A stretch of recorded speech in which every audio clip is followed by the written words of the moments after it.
தமிழ் செல்விக்கு இன்னொரு ரெசிபி அவங்க அம்மா போன்ல சொல்றாங்க.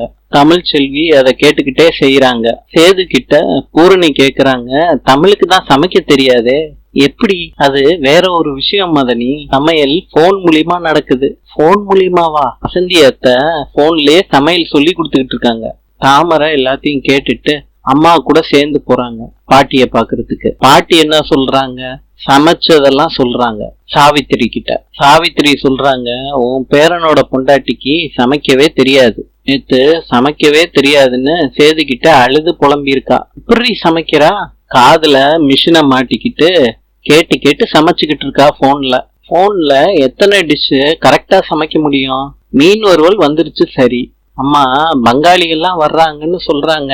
அவங்க வர்றப்ப சாப்பாடு நல்லா இல்லாட்டி என்னம்மா செய்யறது? அண்ணன் தானேம்மா தலை குனிஞ்சு நிக்கணும். எல்லாரும் சேர்ந்து என்னை ஏமாத்துறாங்க. போன்ல என்ன சமைக்கிறதுக்கு இருக்கு? நான் போய் அவளை பாத்துக்கிறேன் அப்படின்னு சொல்லிட்டு போயிடுறாங்க பாட்டி.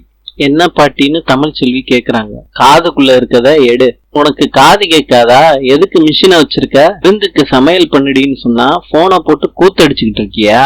பாட்டி அந்த இயர்போனை தூக்கி போட்டுறாங்க. தமிழ் செல்வியோட அம்மா சொல்றாங்க, போன் கட் ஆயிருச்சு, சுவிட்ச் ஆஃப்னு வருதுங்கன்னு சொல்றாங்க பாண்டி கிட்ட. போன்ல பேசி சமைக்கணும்னா அது எப்படி கரெக்டா இருக்கும்? சேது சொல்றாரு, இங்க யாரு எதுவுமே பண்ணல, நீங்க எதுக்கு அப்பத்தா தேவையில்லாம கத்திக்கிட்டு இருக்கீங்க? இங்க எதுவுமே பண்ணல, நான் தான் கத்திக்கிட்டு இருக்கேனா? உனக்கு சமைக்க தெரியும்ல, எங்க பண்ணு பாப்போம்.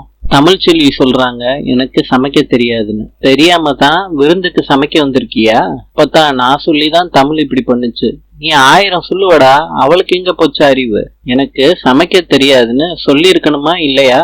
தமிழ் ஒத்துக்கிறேன்னு தான் சொல்லுச்சு, நான் தான் தடுத்தேன். நான் நம்பணுமாக்க? பேசாமறா.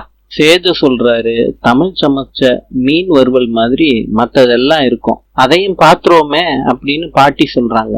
தமிழ் சமைச்சது எல்லாத்தையும் டேஸ்ட் பண்ணி பாக்குறாங்க, நல்லாவே இல்ல.